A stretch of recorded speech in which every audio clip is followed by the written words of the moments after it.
So this is about liberation, and it's also about love, unconditional love. So what's suggested is that unconditional love is unbounded, unrequited, indefinable, incomprehensible. It's everything, and yet it's no thing at all. It's not a thing, and yet it's all there is. And one definition for the word love is no separation. So this is one definition, you could say, is that love is the absence of separation. And also what's suggested is that there is no separation already, and so unconditional love is all there is. But because unconditional love is unconditional, it can appear and be anything. And so it can appear to be separation. But this is just simply an appearance that has no solidity or substance to it whatsoever. So there's no real separation, there's no real solidity or substance whatsoever. It's totally nothing at all. And yet it's boundless and free, wild, chaotic, unbounded, unrequited, unconditional. It's everything. And by being everything, it can appear to be local. It can appear to be spaced and timed. It can even appear to seem to be aware. So awareness can seem to appear in this, or as this boundlessness that is all there is. And awareness seems to develop out of a sense of separation. For awareness to be a thing, an apparent thing, there has to be a subject aware of an object. So awareness is duality, it's a separation experience. Nothing wrong or right with that, it's just simply another appearance. But the awareness that seems to appear out of the human experience, it seems to be happening out of this sense of position, out of a sense of being a someone, being here and being aware of what's going on. And when there's this seemingly awareness experience happening, there seems to be the sense that everything's at a distance from me, the subject. So everything is viewed as an object, as something that I relate to. Something that I relate to, something that I know about, and perhaps even something that I own. And maybe even something that I do. So what seems to emerge in the experience of individuality and separation is ownership, relationship, knowership, and doership. And all four of these are totally and completely illusory and insubstantial. So there's no real relating going on. There's no real claiming or owning going on. There's no real knowing going on. There's no real doing either. All there is timeless, spontaneous, immediate, distanceless freedom for no one. It's everything. Can't even be called it. There's no it about what is. There just is this. Timeless and free, boundless. This is a freedom that doesn't meet anyone's expectations necessarily. Doesn't play by any rules necessarily. Doesn't work to anyone or anything's terms and conditions, because there is no conditionality really. Conditionality is just another appearance. And so everything that's appearing is totally timeless and fruitfully alive, and yet meaningless, because there's no real time, therefore no real meaning can be found. Because what is so totally immediate and free, distanceless and dimensionless, there's no thing else to relate to that, to provide some sort of meaning or purpose, significance or intention to any of this at all. It's so free that it doesn't even require a meaning or a purpose to be what is and isn't. And so this is an exposure, we could say, an exposure of what is and isn't, but it's not an exposure to meet someone's expectation or to arrive at some sort of desired outcome. It's not telling anyone what to do or what not to do, because it's not recognizing that there is a someone that can do or not do something. There just is, in a way, a wonderfully meaningless exposure that is suggesting that all there is already is timeless freedom, which doesn't necessarily answer the existential questions and need of this individual experience, because there is no meeting that. There is an exposing that that is not a real thing or a real entity. It's simply an appearance of energy. And what can seem to happen with this sort of exposure, not necessarily meeting someone or coming from someone, but just an exposure can seem to allow for some sort of basking, resonating, a bathing in something that is totally unknowable, totally beyond the grasp of a separate self-experience, totally undefinable and timeless, and therefore it is already what is. And so that exposure seems to come and go, seems to happen, and there can seem to be some sort of apparent shift, but the shift is just as illusory as the thing that is apparently shifting. So there's no expectation, desire, there's no requirement, there just is this. It's all there is, and isn't.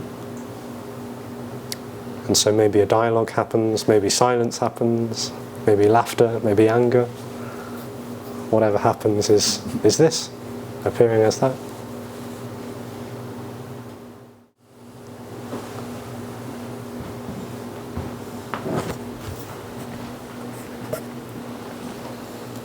Hello again.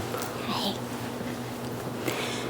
When you said earlier that this is all meaningless, the me was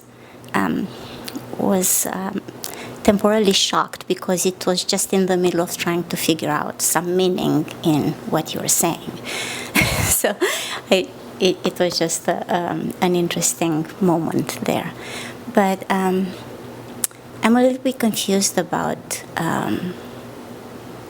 awareness being associated with separation, and again, trying to figure something out. When you say that, you're listening to me right now. Well, listening is happening, but no one's doing it. No one's doing it, but isn't there an awareness of the words that I'm speaking? No. But you're registering them because you're responding to me. You're projecting a you onto this, there isn't one. There's just listening happening. Nothing behind it, nothing in front, no position whatsoever, just total boundless freedom. Miranda, we can't hear you. That's because we're old. We're old and we can't hear you. I'm sorry. Yeah, I'll speak louder. Thank you. It's unimaginable. It's impossible to imagine. It's impossible, and it's unimaginable for a separate experience to imagine that there's a body without anyone in it just doing what it's doing. Without any sense of being here, there's no sense of here outside of this dream. There's just body doing what it's doing, but nothing's in it or outside of it. It's dimensionless freedom. It's totally incomprehensible and wild. Yeah. Yes, but this relationship between question and answer, you are answering a question. You're projecting the you I'm again. projecting again. Answering is happening. Yeah. There's no sense of a person called Alexis relating to a person called Mirella. Yeah. There's just this. It's just blowing up my mind. Yeah, that's the love that's being talked about, really, although it's not really being talked about. But the love is that there's no distance between anyone, because there's no between. No between, no separation, no distance, no awareness, just total boundless love.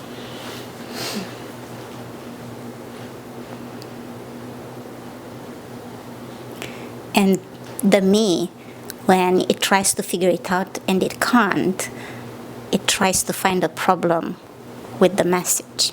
Maybe, because that gives it something to do. It gives it something to do. Yeah, chase after the concepts, the terms, the words, try and find little plot holes in them, and pick it apart, misinterpret, ridicule, reject, distort. That's all freedom too. And And yet it knows that it's never going to get it. Why does it keep might not- going? I don't know if it does not know that. It does not know that. Maybe it thinks it is going to get something out of this, because, as was said, me seems to always be going after an object of some kind to provide some sort of relief, pleasure or comfort, and it doesn't seem to get that from this.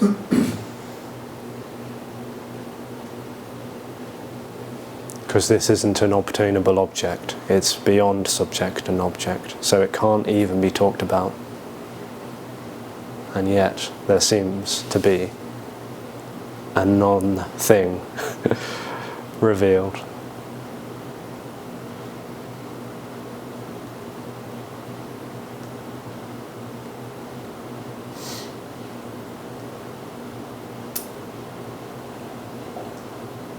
It's the love that me longs for and yet can never have.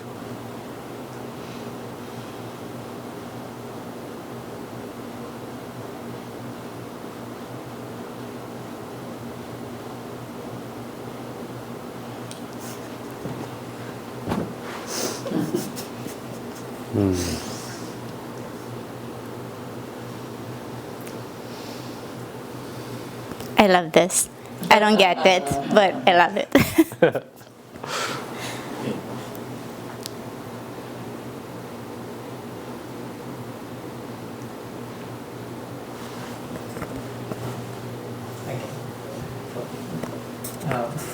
For a second, you seem to acknowledge bodies. You mentioned that answering is happening, and then there are bodies. So there is a separation as far as the physical bodies are concerned. Well, that's the way in which this experience seems to live in, is differentiation. So it differentiates body and speech and listening and space around body. It's like it's living in a separation dream which isn't real. There's no sense of anything being separate or distanced or between, no sum of parts, just nothing being everything. Not even everything as a multiplication, you know.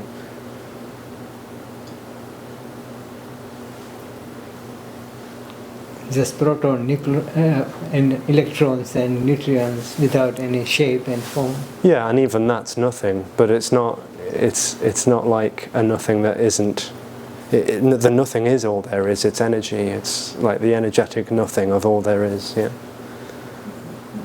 The energy is there then. There's the appearance of this, which is energy, and it's also nothing, and it's also everything.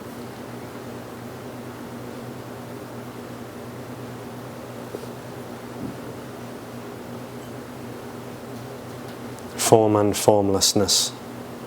No distance, no separation, no between.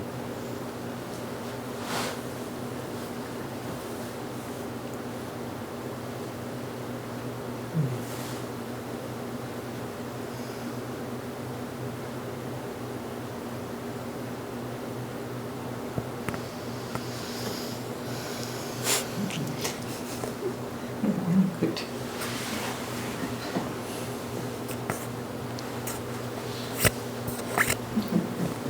I mean, whatever the hell this is babbling on about doesn't seem to play by the rules of sense and logic. I mean, it doesn't seem to make any sense at all. And yet it's total aliveness. Yeah.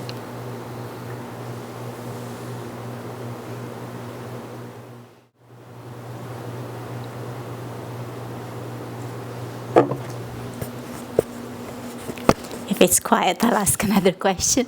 So if there is no meaning to anything, this conversation could be just music. There wouldn't be any difference. Well, there's no difference because there's no two things.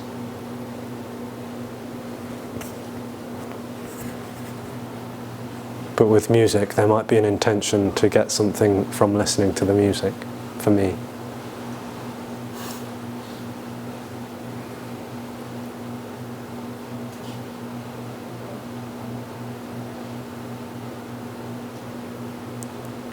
The energy of intention is exposed with this. It's exposed as as the dream of futility, running after this, that and the other, thinking it's going to get something better, a better experience, a more fulfilling and lasting experience. And there isn't that seeming to happen.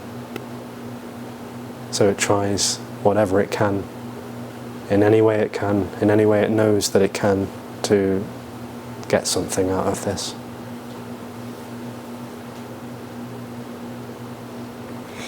So what's happening here is that in your answer right now, I find some meaning.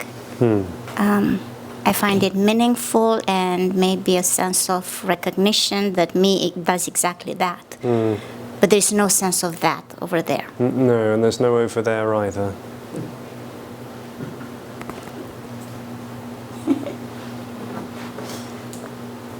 If there would be a meaning to this, then we would all be trying to get somewhere. We'd all be trying to move,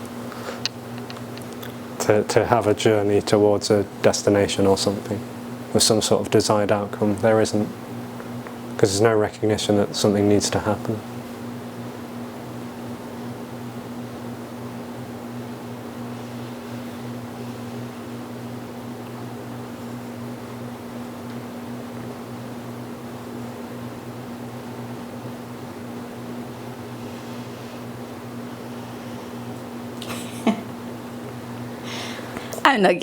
I'm not even gonna ask. It's just this more of the same. That's all right. Asking happens, and maybe it doesn't.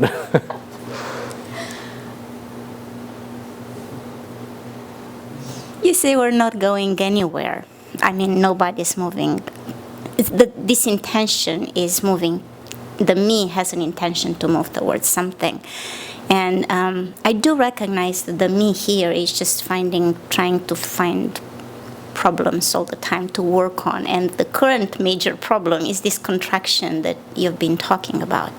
The contraction, and it wants it gone. Right. Well, there's no validation that that is a problem at all.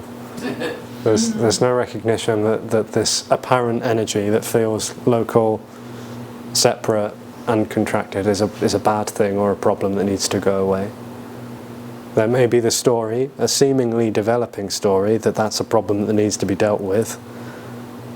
This doesn't play that game. If this was playing the game, we'd be getting on with teachings and practices, rites and rituals, so as to how to navigate this all and make this a better thing. There's no validation that it's a problem. But it is for the me. Well, it might seem that way, yeah. I got validation. Did you? That this is a problem for the me, not a problem in general. If that's what seems to be happening, that's what seems to be happening.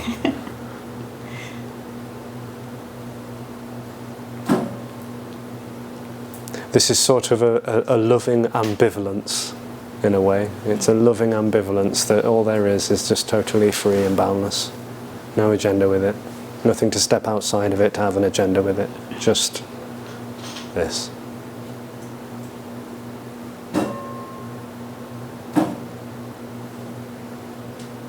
Thank you.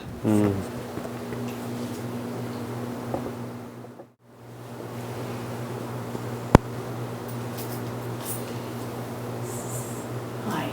Hey. I'm loud enough. Okay. I think you can hear me. All right. Oh, for recording. Oh, yeah, like nobody cares. So, hello. Hey. You're lovely.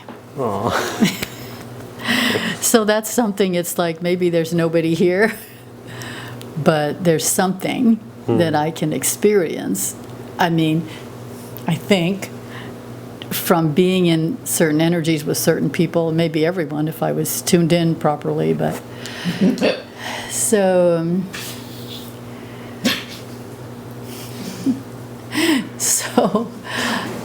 many years ago, back in the old days, I had what you would call an awakening, and I saw that what happened was, to simplify it, I saw the personality just went here, and I'm something else. The whole personality, who I thought I was, just, I could almost feel it's on the side, but it was gone, and I was just this presence. So that was big. And then a few months later, I had the experience that I was looking and energy was flowing through me, and there was no personality at all. Not only was there no personality, but there never had been. So this, even the one that I thought was over here and now I could feel the true self, none of that was real. So that was the biggest one. And what you're talking about, I think. It sounds quite different. Oh, okay. But there was no existence. Like I, as a personality, separate entity, didn't exist, but I saw an energy flowing through me. So that was like almost like distressing. It wasn't like, oh yay. The first one was more like, oh yay. But this was just like, oh no. Now what? Now I don't even exist. So, but after that, it became a big freedom. So, then I came back in and played life. I've been playing life. And I think I'm enjoying it mostly, the ups and the downs, and some is hell and some is heaven. And I know it's all a story, none of it's real because I'm not even here. So, but why are we on this planet then? Are we here to play? There's absolutely no why whatsoever. No why. There's no divine purpose to any of this. And it's timeless as well, so no meaning can be found outside of a timeline. There just is this. It's totally immediate and fresh. It's never happened before, it never will happen again. It's not even happening now. It's totally boundless. Yeah. And there's no real separation in that. There's just immediacy. Total, pure immediacy. So is there any value, of course you're going to say no, in having an experience like that where you see the bigger... No, this isn't seeing a higher self. This is with a none of capital this. S. No. There's no hierarchy. Yeah. So although this is sitting at the front, you know, cross-legged and all that, there's no recognition that this is a better or worse experience. It's not like more or less impressive. It's not more or less anything. There's just immediacy because there's no position. So there's no position to move from or towards. There is no recognition that there is a separation for there to be a position. There's just this, without anyone in it. So how does that fit with the quote-unquote ordinary world? Like washing the dishes and shopping and eating and making friends? So you said play. There's no player left. There's just play. Oh, good. So it's all sort of a miraculously wonderful, meaningless show for no one. It's just happening. So washing the dishes happens totally regardless of if someone thinks they're doing that or not. You know, the hand gesture, the voice speaking, it's all happening effortlessly in free flow. Yeah. And even pain and anger and the so-called harsher side of life that me might not like is also flowing effortlessly. Yeah. Yeah. It makes me want to cry. I don't know what that is, but there's something beautiful here. Yeah. Yes. Possibly because it is the love that's longed for. Yeah. It's home. What I think is interesting when you said love that is unrequited. So unconditional love is unrequited. So it's who you are and it's all, but you're not going to get something back. It's like you can grab it and then have it. Yeah. There's no transaction, no exchange, no deal to be made. This energy, this boundlessness that is all there is, has no expectation or requirement or demand of anyone. It doesn't see anyone as better or worse because it's not separate from anyone to be judging, to be pointing fingers, blaming and shaming and uplifting and inspiring. It's totally unrequited, boundless freedom and love.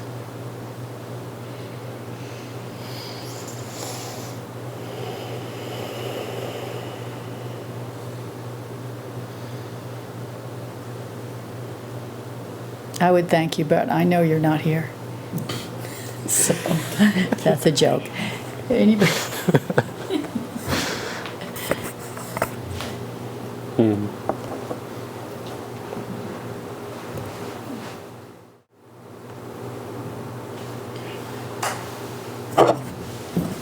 Hey. Hey, I'm curious about one thing.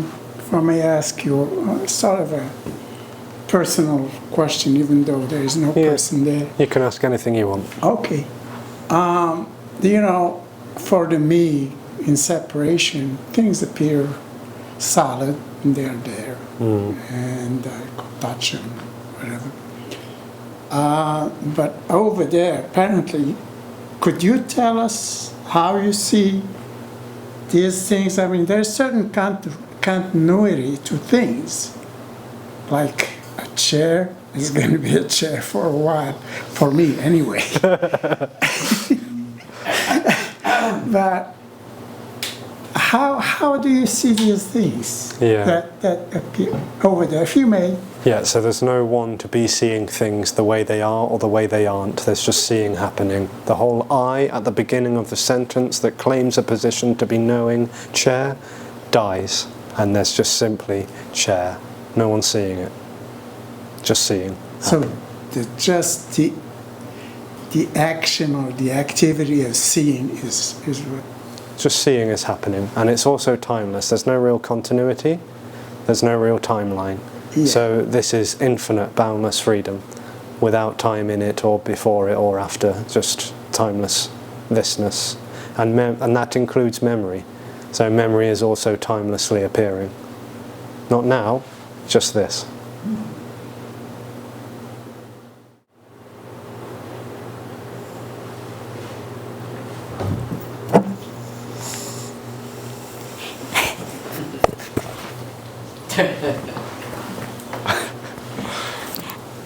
I know this is not a personal question, so I'm going to ask.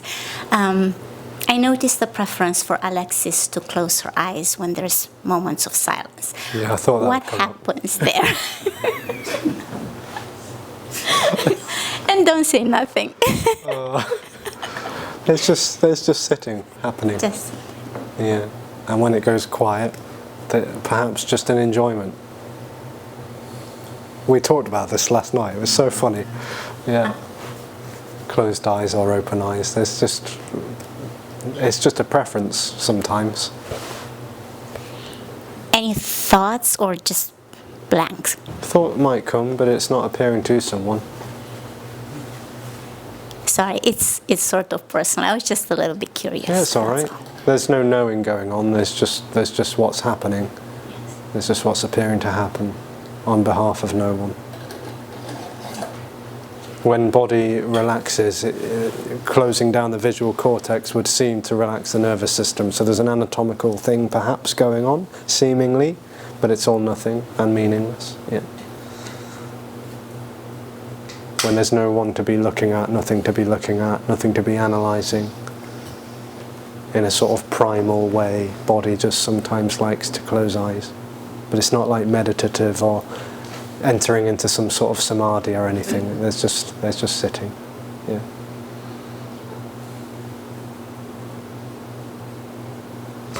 You wouldn't call that meditating because there's no intention for sitting, but it's enjoyable. Yeah, and in a way, meditation in this way could be talked about is just constantly, timelessly happening. Yeah.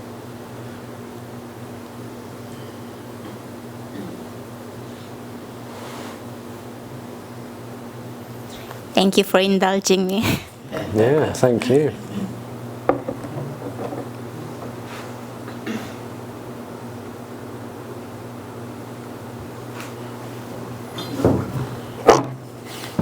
Taking turns.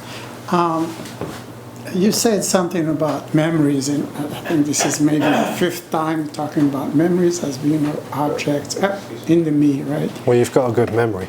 Huh? You've got a good memory if you can remember how many times the word memories came up. Well, I'm fascinated with memory because sometimes, it just appears, it's random, appears as a flash in space. Sometimes it just fascinated with the energy of it. Other times it actually takes me to to the content of it. So, could you? I mean, you mentioned something just a moment ago about memory being like some kind of object that. Well, everything is an object to me, Yeah. including memories. And when memories are happening, there seems to be an absence of being here now, but what is suggested is that this is appearing as memory and sensation. There is only this. So there's no escaping what is, because memory is also what is. Right. There's no falling out of a now. Yeah. But for me, it's like a way of falling out of the now. That's the way in which the experience, the separate experience, might interpret what's happening when memory's appearing. Oh no, I got lost again. As though there was somewhere else to be better than memory. Well, that's what's fascinating about it, is because, I find myself in the memory, but I'm here, I'm whatever. And Yeah, because when memory is viewed as an object that I relate to, it feels like a real thing that's taking me somewhere. But there's no substance to it at all. There's no substance. There's no substance.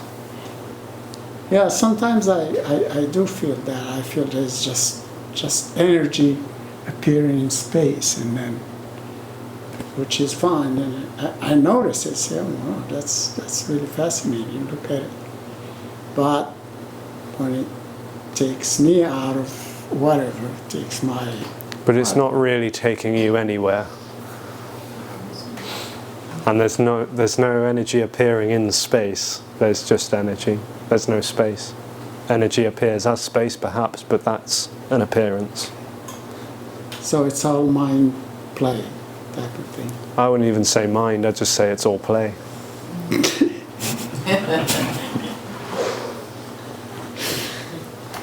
Yeah. Thanks. Yeah.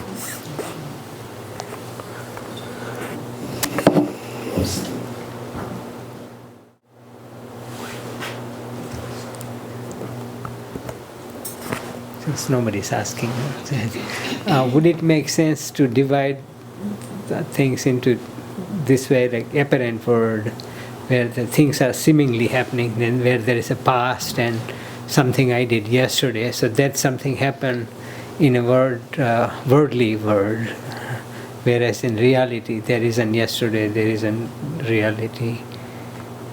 Would it make sense to say, like sometimes you say seemingly this or apparently this, so like there's an apparent world. Would it make sense to say that, we are all sitting there, this many people, but not really? So there's like, really there's nobody, but seemingly in the seeming world. There is only apparent. There is or there isn't? There is only apparent. There is only appearance. There is only seemingness. Because there's no reality and there's no unreality, undefinable.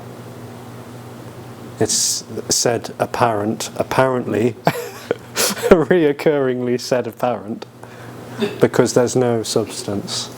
It seems to be, but it's not really.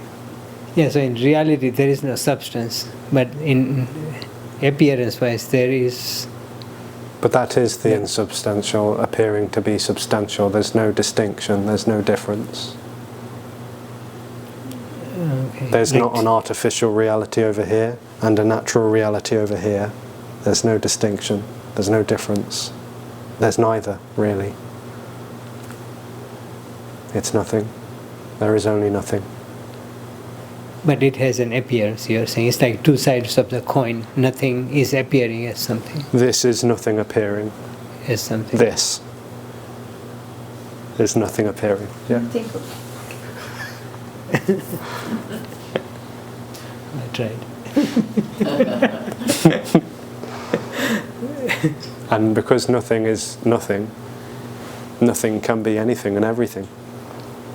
So it can seem to be so very real, fixed, solid, substantial. It can appear to be moving, can appear to be slow, still, timely, spatial. It can appear to be aware. It can appear, but it's just appearing.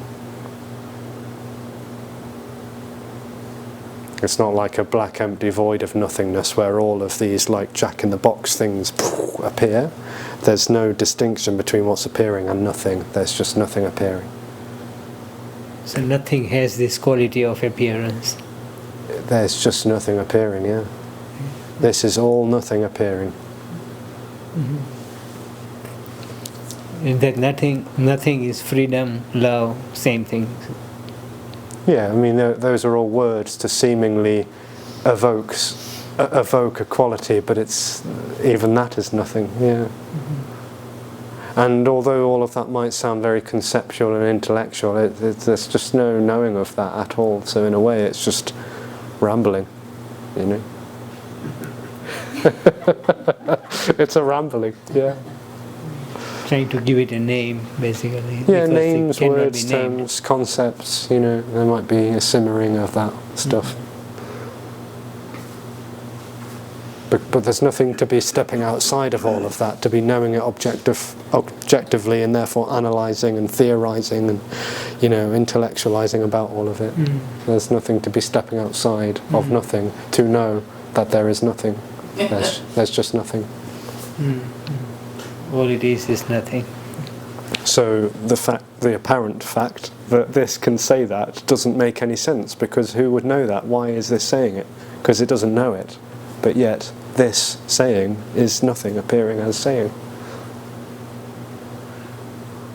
It's stunningly nonsensical. It just doesn't, I don't know.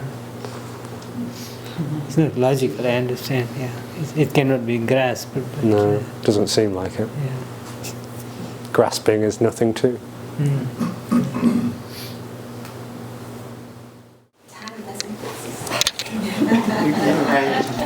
There you go. Now I forgot. Oh no! Because it didn't happen. No,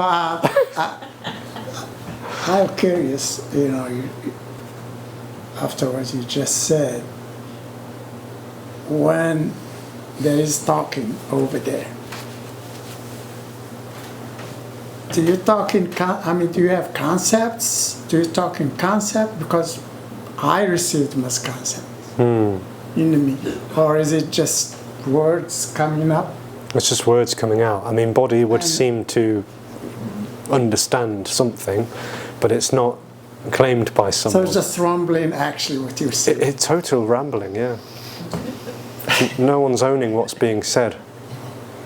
And no one's hearing it either, because there's That's no strange. there's no over here and over there. There's just It's like the question was spontaneous, it didn't come from anywhere, Yeah. anything. You didn't think, I'm gonna have this question. Yeah. You know, it's just spontaneous, even that thought would be emptiness or spontaneous. Yeah. Yeah. But there is an urge actually. I didn't plan it. But So there that- is- so there that's- is an urge to. yeah. So ask that's a nothing question. urging. That's nothing urging. Yeah. Yeah, it came from nothing, as nothing is nothing. So I was just rumbling too. It's all rambling. Yeah.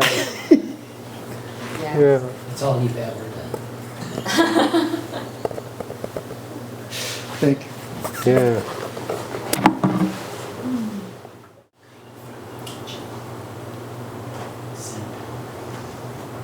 Do I need to separate you two again? Oh, that's it. Let people come over there. I was only joking.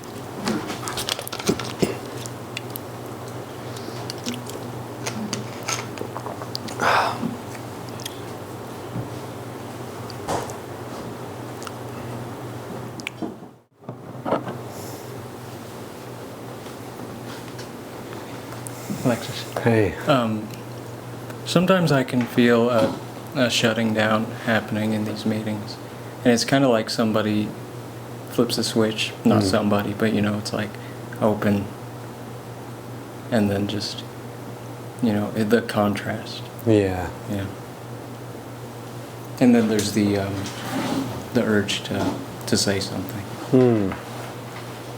What do you mean by shutting down exactly? I'd call it fear. Yeah. Oh, Yeah.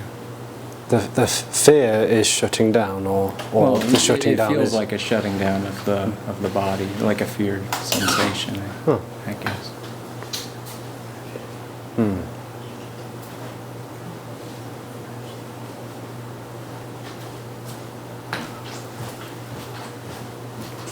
And it feels like the wanting this and the trying to get this has softened, died down a lot, and has been replaced by at times a real dread about, because I don't know what this is. I don't know what the end of me means. Yeah, no one does. Yeah.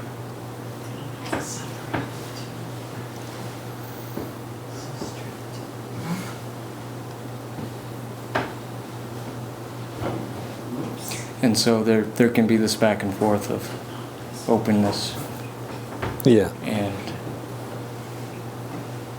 it just feels very visceral in the body. Yeah, that can happen. Can seem like a starvation, and dread can show up. Yeah. Because you're so used to feeding on knowledge, or a substance, or an object, or a person, or a teaching, an instruction, something, and it's being starved. That's the way it seems to be sometimes, And so dread can set in, apparently. There's no real cause and effect, but that can seem to happen. In an illusory process called death.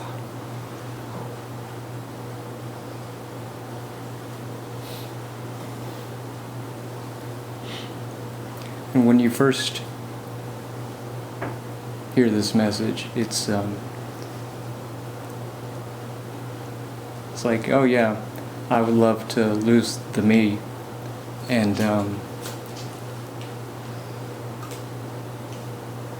I guess it's become more apparent that it's not that I'm going to lose something that I have called me. It's that me, what I think of as real me, is what goes away. And again, I don't know what that means. No.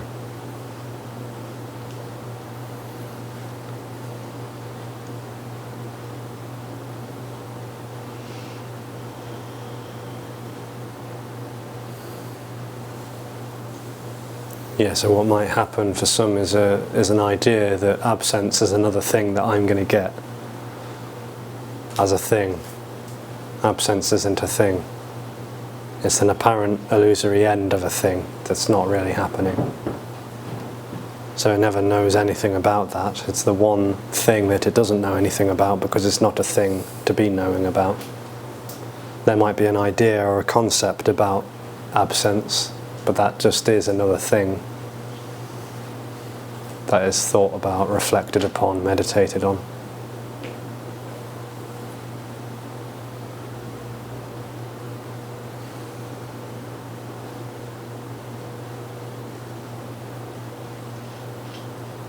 It can be strange to feel like, I've heard it said as in between two worlds, kind of, where I don't know, not that there are two worlds, but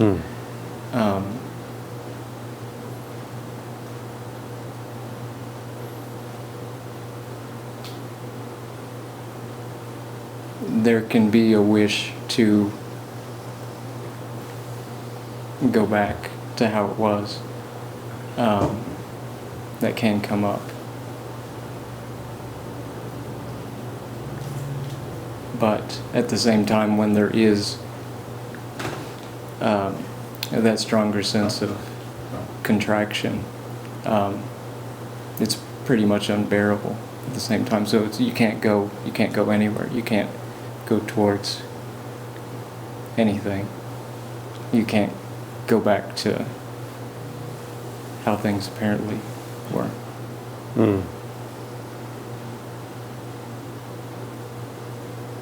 Yeah, so the being in two worlds sounds like an illusory fluctuation of being and being, presence and absence, contraction and expansion. And that's not something that anyone has or knows about. It's just what seems to apparently happen.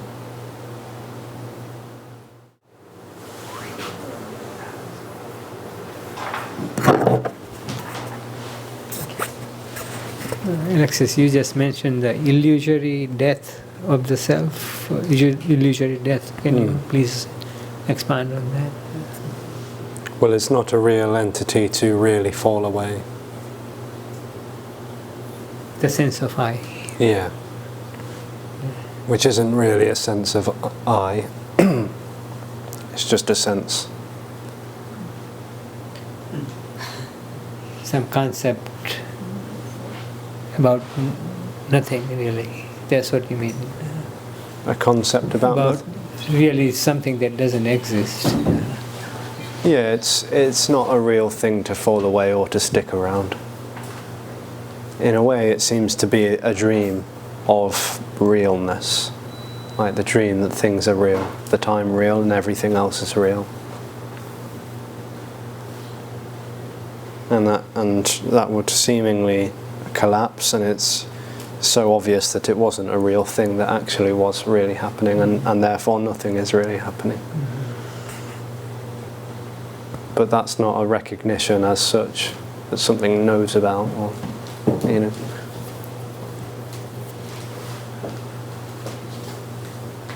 And it's not a process either. It would only seem to be a process to the illusion, because time seems real to me. So process also falls apart, because there's just no time, there's no sense of time, so therefore gradual and sudden also collapse.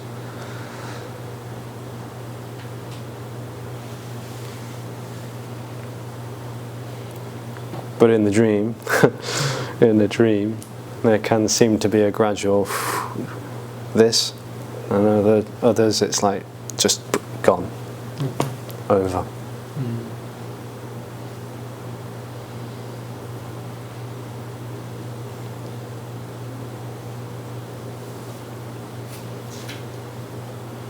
And once that happens, the actual physical death, how would that translate into?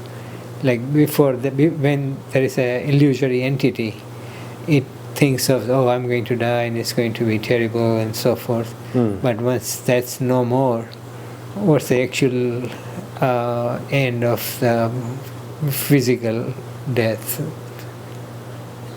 Well, What does that look like? What happens at that time when the actual body dies? Well, it's quite simple. Body just stops breathing, and heart stops beating. Yeah.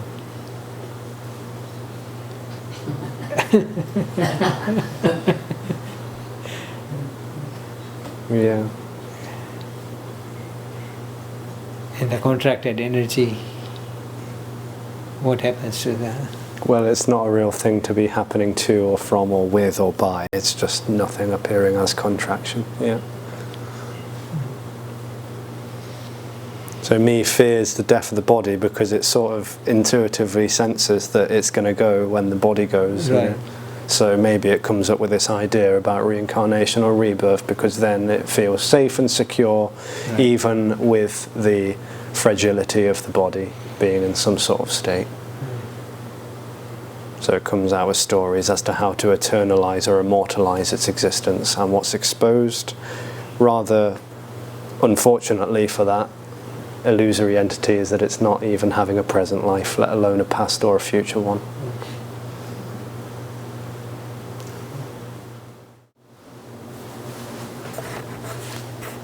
Hello again. Hey.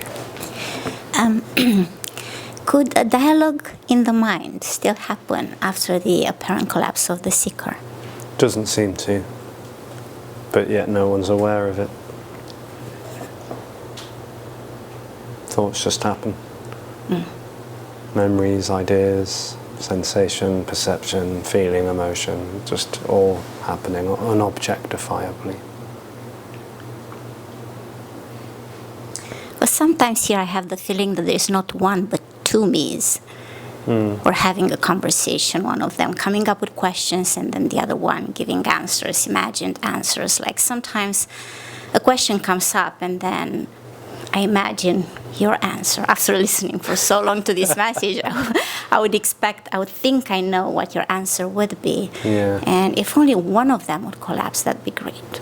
Well, what's suggested is that there isn't even one me. But I have two.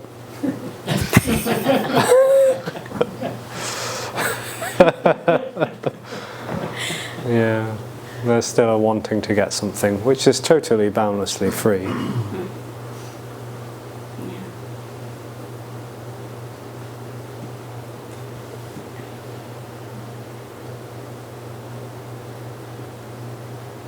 To the me, it seems that the imagined answers sort of align with the answers that it hears from the speaker, but there's just the imagined knowing, which is...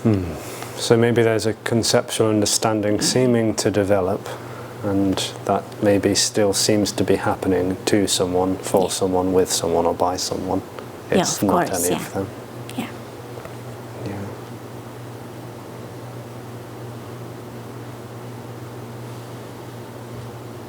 And the wonderfully ambivalent thing about all of this is that, as though that illusion apparently collapses, it's so obvious that it never needed to. It thinks it wants to go away so that it's going to have a better experience for itself, a more refined, subtle state, what's called no me. But it's not, as though it collapses, it's like, well, it doesn't matter. It doesn't matter. Now it's gone. It really didn't matter when it was apparently happening, and it wasn't really happening in the first place. So it chases after something to apparently sustain and maintain its illusory existence. It's not getting anything out of this. It never gets liberation. But seeking stops. When the illusory I stops. There's no difference between me and seeking. There is just seeking. And that doesn't need to stop. But it's exhausting. Well, exhaustion's appearing to happen. And that's resistance. So seeking is resistance. There's no difference between them either. Resisting being a me. And so off it goes, seeking for something called no me. Seemingly perpetuating the resistance that it's exhausted by. It doesn't win, gets nowhere with it. And so it's hopeless. And yet off it goes, still perpetuating, persisting, prevailing in a dream that's not real. Until eventually it seemingly exhausts itself completely and just hopelessly collapses. And when that apparently goes away, it's so obvious that it never needed to go away, because what would be wanting it to stay away? There's nothing left.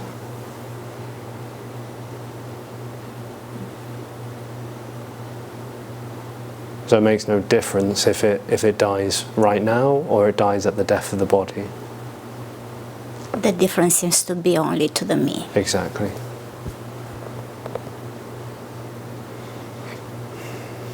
It's not an attainment. Yeah.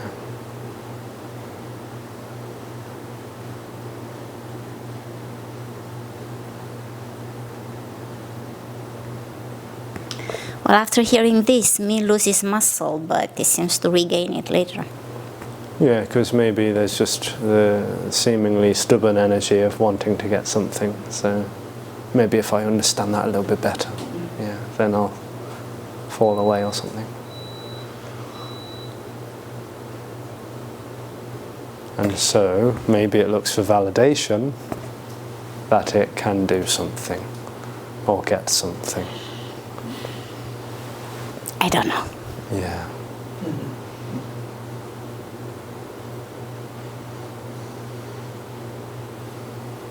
Another way of putting all of that is like, this is a total radical embrace that it can't handle.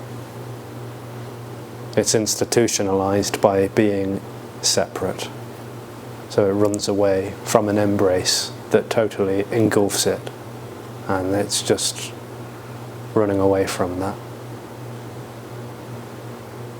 Chasing after anything it can to perpetuate its illusory existence. And the best thing to help it with that, teachings, practices, instruction, advice, to give it something to do, to feel like it's a real entity that can really choose to go in a direction towards an imagined destination. This is a starvation and a loving, radical, compassionate embrace that it can't comprehend, imagine, or accept, or allow. It's the end of it.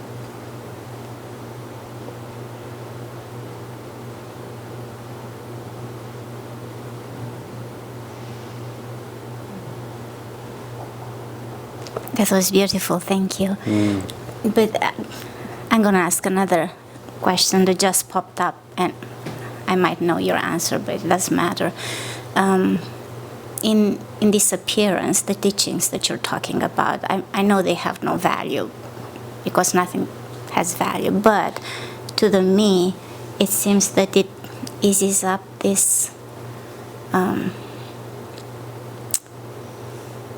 sort of sense of a prison, being imprisoned. It makes it a little bit more bearable. Yeah. The teachings, Yeah. it's just what appears to happen, right?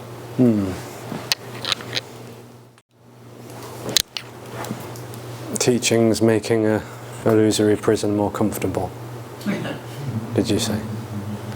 It's been said before by someone else. Yes, yes. Yeah. But it does seem to... The reason probably this abstraction, because it's a little bit, it feels validated. Yeah.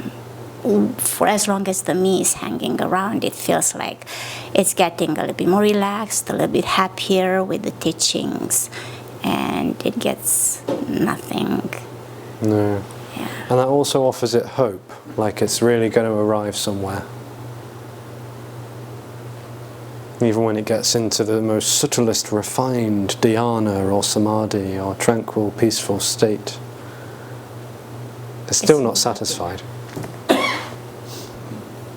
It thinks, maybe I could be even more relaxed, more tranquil. What's the next level? The next dhyana? A higher state of samadhi or tranquility or bliss. It's a junkie.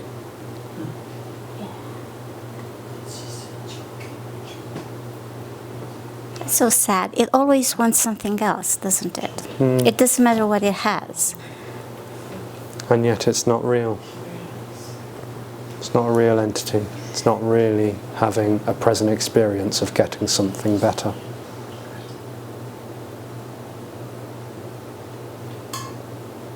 It's energy playing the game of hide and seek. For no reason at all.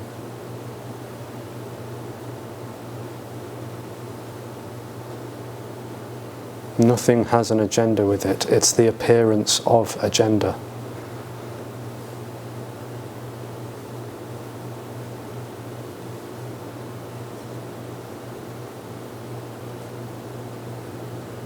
Is this what they call the wheel of samsara? I'm not familiar with this Advaita terms, but is this like the highs and the lows of the seeking and finding and seeking and finding and not being happy or satisfied with anything?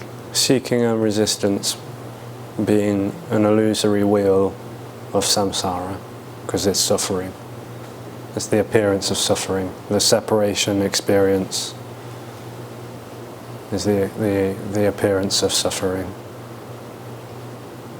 not for anyone, just appearance of suffering.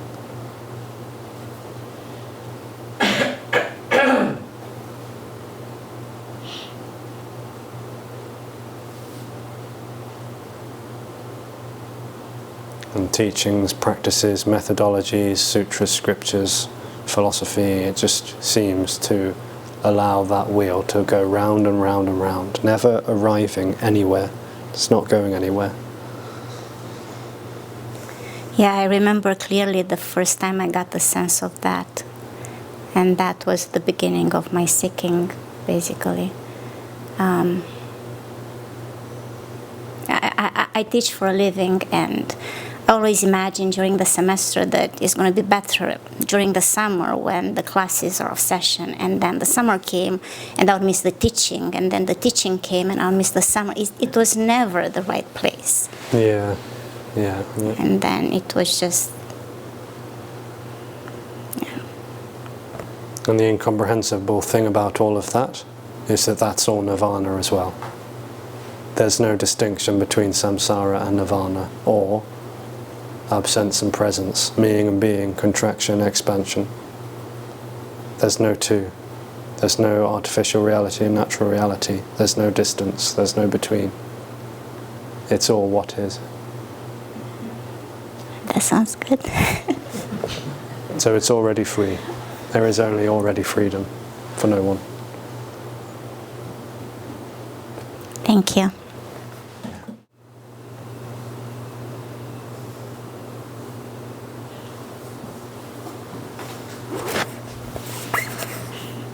Hi again. What is the? Did you say something about the relationship between the me and the contracted No. energy? Because seems to be talking about the me as a contracted energy. Because it's whatever it does this, it does whatever, seeks whatever, until it can't get anything and stands it can't do anything, and perhaps you got the contracted energy that kind of like expands. But I mean, we're talking about the me, not in relation to the contracted energy. Because there's no me. Yes. Me is a story. Exactly. What are we talking about it then? Why are we talking about it as such? Well, perhaps there's a claim that there is a me, and what to do about that. But you're responding to those questions in terms of... I'm trying to listen. I mean, over there is this response about the me that does this or does that or whatever, or as if it were... Yeah, it's not fair, is it? Huh? It's not fair, is it? It's confusing, that's all. Yeah. Because confusion can happen, and clarity can happen. It's all the same nothing.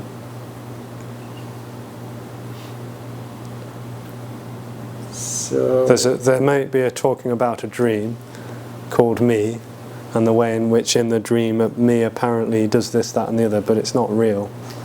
So yes, it's probably confusing, but it doesn't matter, because confusion and clarity are both nothing. There's no getting closer or further away to what is. It's got nothing to do with clarity or confusion, because those are just appearances too. But there is already no me. Some people call the contracted energy me. This doesn't resonate at all. It's not a thing, it's not a person, it's not an anything. It's just energy. That's not personal. It's impersonal, pretending to be personal, perhaps, but it's not real. There is only impersonal freedom.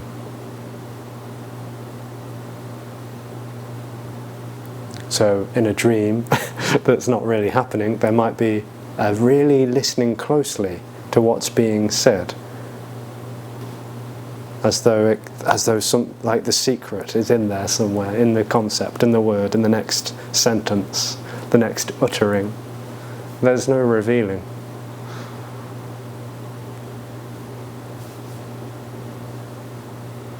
So what's being shared, because it's positionless, yes, it can seem to lead people into confusion and also into clarity, but again, there's no better or worse. It's got nothing to do with conceptually understanding this well or better. It's not a class.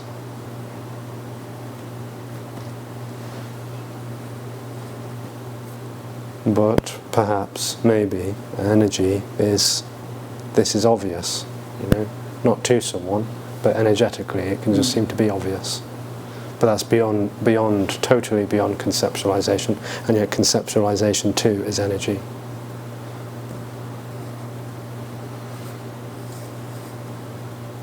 Yeah.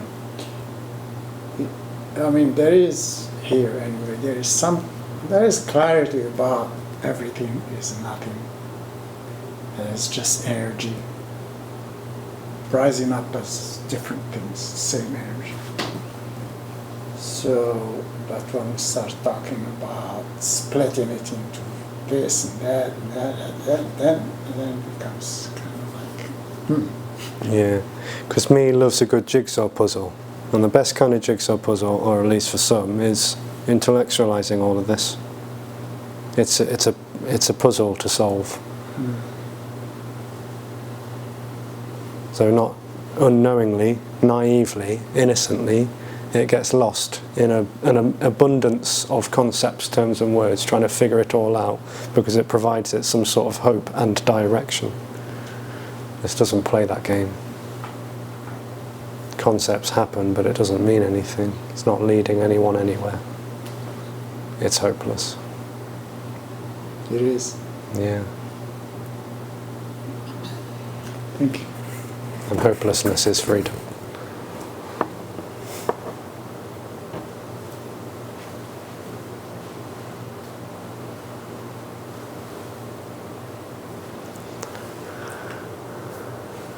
Shall we have a break? Yeah. So we'll have a break for about 25 to half an hour, maybe, somewhere on there. Yeah. We'll get some food and beverages, hot and cold.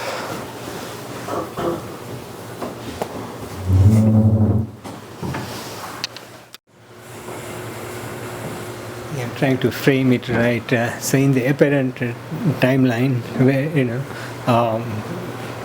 when I falls away, or when the truth is realized,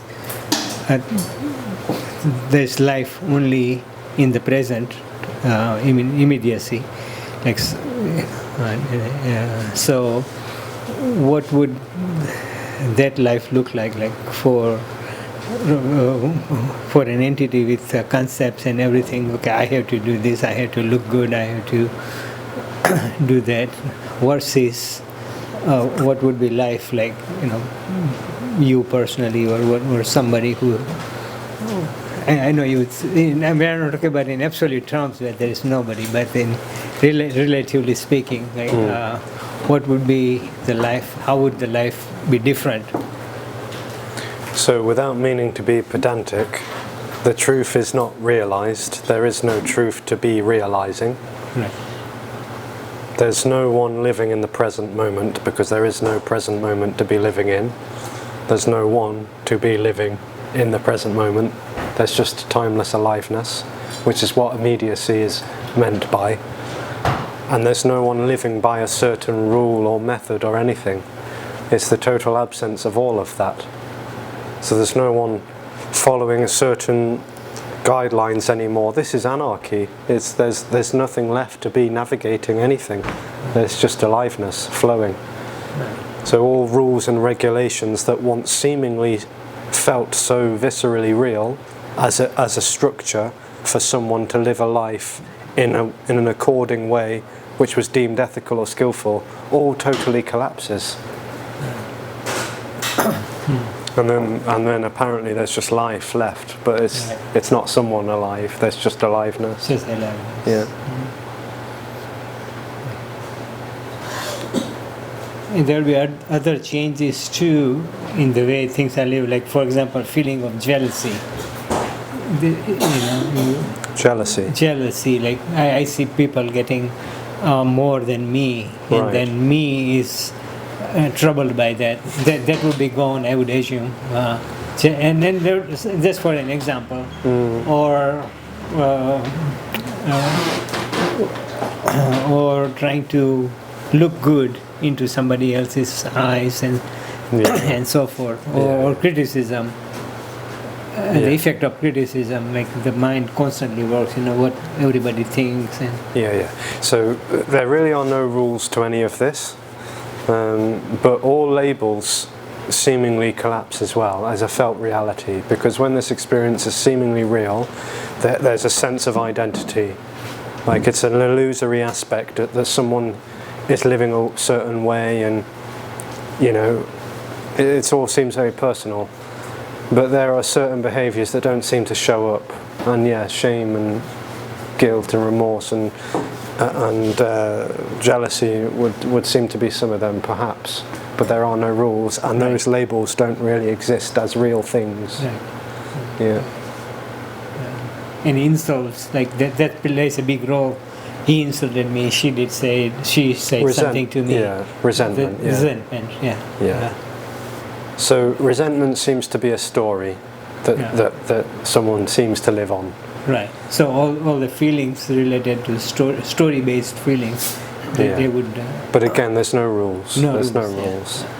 So there's no willingness at all to say that when I die, all resentment and aversion and craving falls away, and it's all, like wonderful and smooth sailing. It's not like that either. It's not like anything. There's just aliveness. But there does seem to be less stickiness of certain things which seemed so viscerally real and important to me.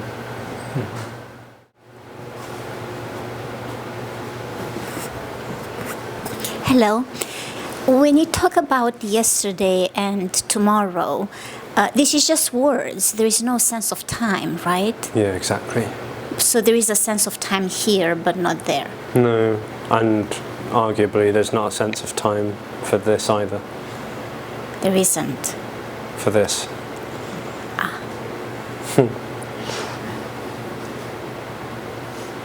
So what is that belief in time then? Well, perhaps it's just a belief, the appearance of belief.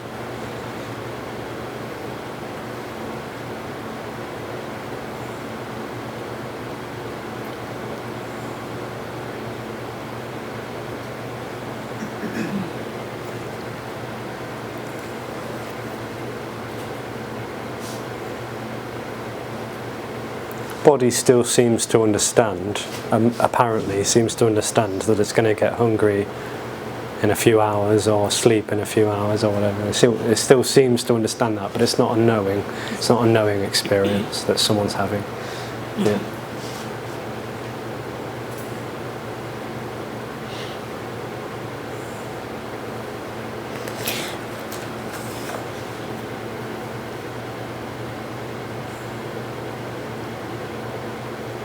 The word appearance doesn't have any, it doesn't mean anything without time and space. If there is no time and space, there is no appearance. Yeah, nothing appearing, nothing.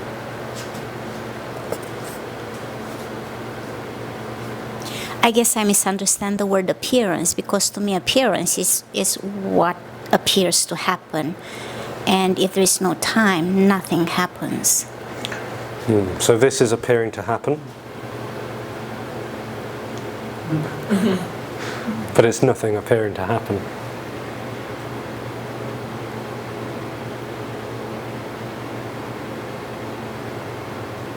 So when me hears that, it thinks that this appearance is miraculous.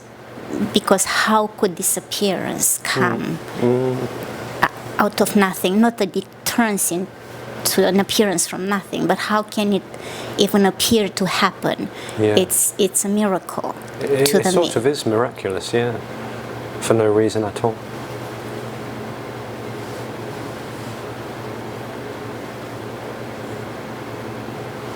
And yet totally ordinary.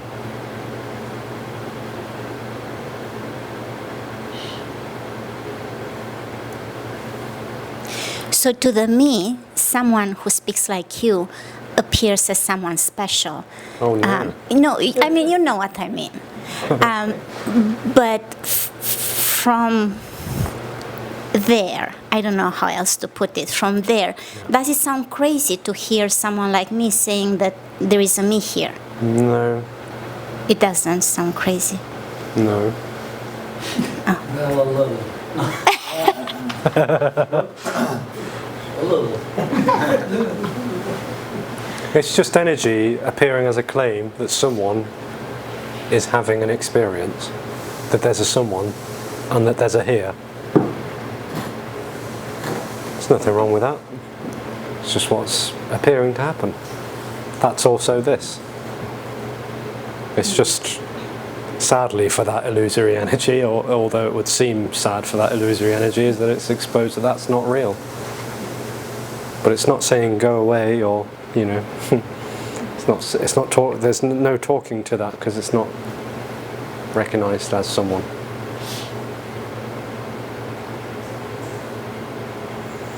Sweet. Yeah. In connection with that, is that the love or compassion that makes you say things or do things or travel from London to here?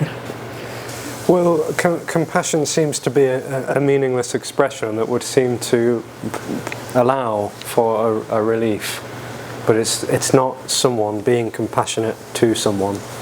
The compassion that's being talked about is totally intimate and yet totally impersonal. So there's no one on the receiving or the giving end. There's no one claiming to be compassionate. Oh, I'm so compassionate, or I'm so humble. It's nothing to do with I. There's no one claiming that, knowing it, owning it, or doing it. It's happening.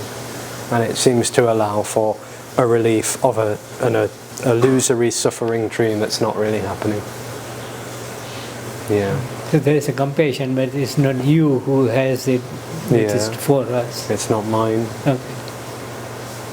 Wonderful. Thank you.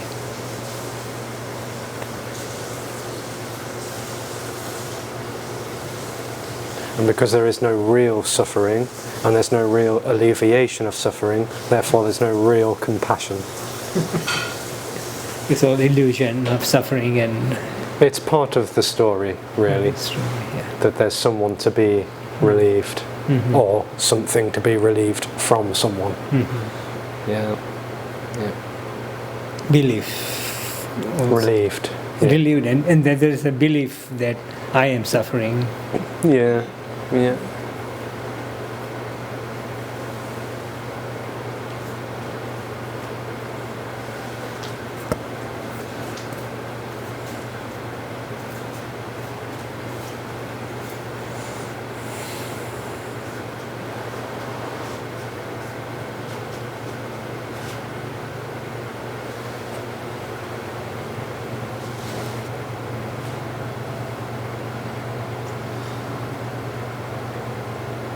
It's like the me energy is so desperately wanting to come home and yet so desperately trying to run away from home because it's scared of it.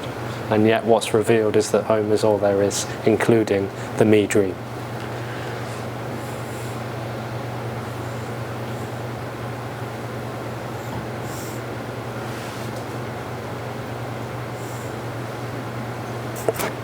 It seems like the problem is that that part is not seen, that I'm running away. It seems like I'm trying so hard to get to it. It thinks it's running towards home.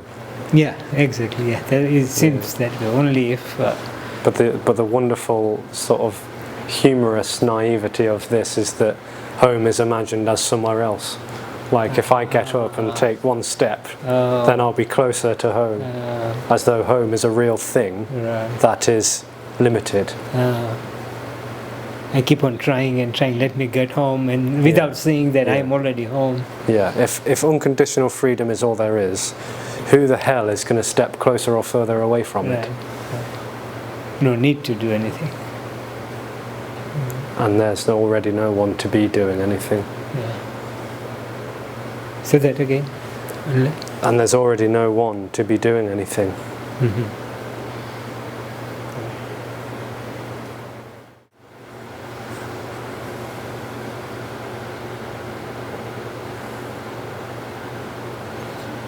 One more question about cause and effect. There is no, for effect to happen, there is no cause, or cause doesn't create an effect. How would you put it? So there's no cause and effect because there's no two. There's no separate things causing and affecting one another. There's no linear time either. There's just immediately what's appearing. So cause and effect is an illusory appearance, the way in which might be interpreted objectively. That's how time is objectively viewed, as cause and effect. It's not like that. It's just immediacy. And there's no separation in that. Separation between cause and effect. Because I did this happen. Yeah. There is So there's no such real thing. cause and effect. There's no real separation.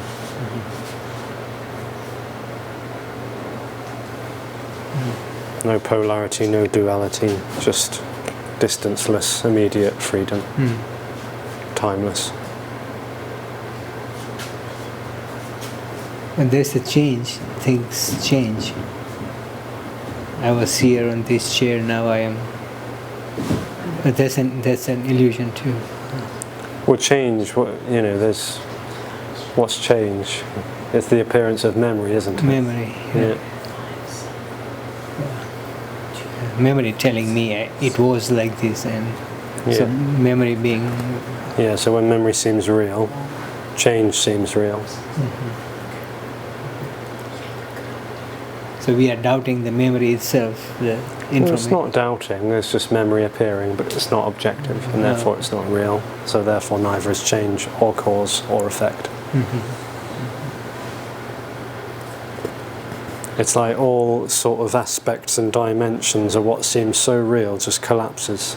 It all collapses, illusorily collapses into immediacy, which is already. And even looking for immediacy, where's immediacy? Is immediacy appearing as looking for immediacy?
You killed all the questions, Alexis. Did I? You killed all the questions. Did I? Seems so. Appears to be so.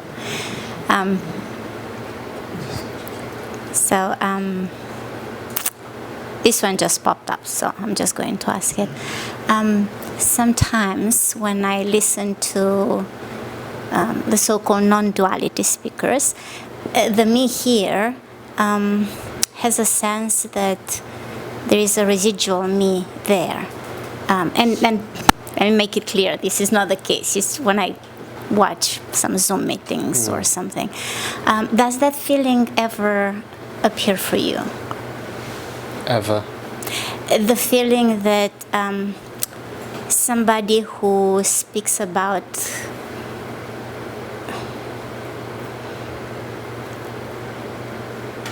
I don't know what to call this, about disappearance and not me not being there, speaking from a sense of me and not the absence of me.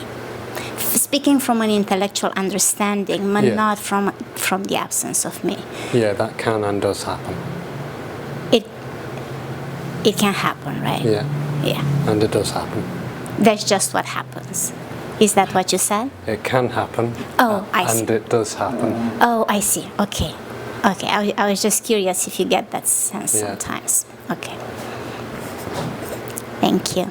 Yeah. But it's all energy. It's all already positionless.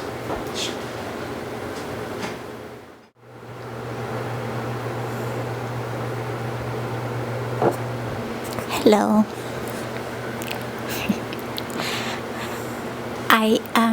I know that you say that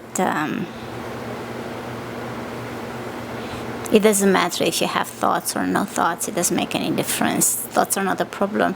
But it's freaking amazing to have no thoughts. Why? It's peaceful. It feels peaceful. It feels good.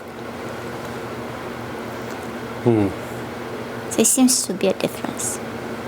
So me's idea of lasting happiness is to be in a state of no thoughts. No, I didn't say that. It's just that when there are no thoughts, it seems to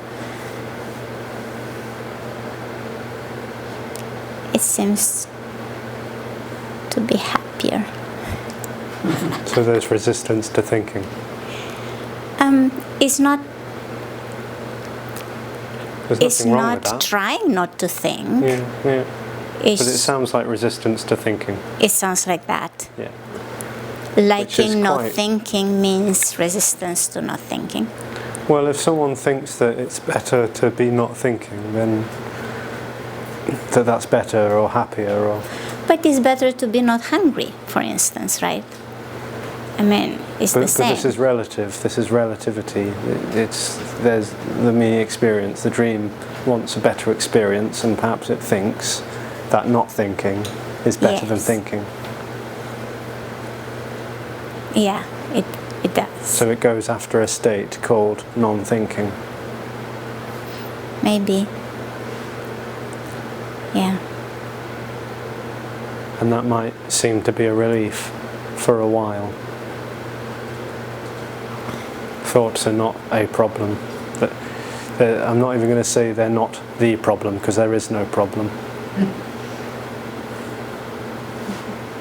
It thinks that thoughts are problems, and it maybe even thinks that emotions and feelings are problems as well. It's got a bone to pick with things that seem to be happening to it.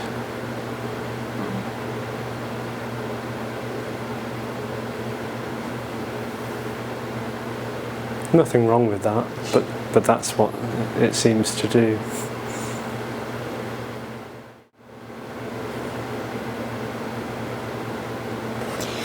But even without the me, doesn't the body seem to move towards a better experience? Like, if there is loud music, maybe it moves towards a quiet place. Or if it bothers, if there's something that bothers the body, it moves towards something that's a... Yeah, body quite easily and naturally takes care of itself already.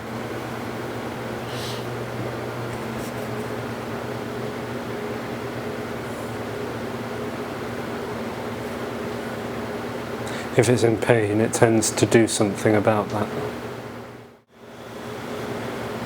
So what's the difference then between me wanting a better experience and the body taking care of itself? Well, there's seeking and there's being. Body is just being. And seeking has got something else in mind. And being is just effortlessly happening. And the funny thing is that meing is being effortlessly meing. Because there's no distinction, again. Can you say that last thing one more time, please? Meing is being effortlessly meing.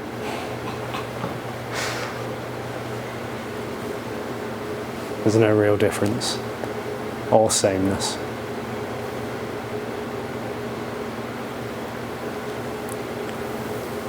But in a dream there seems to be.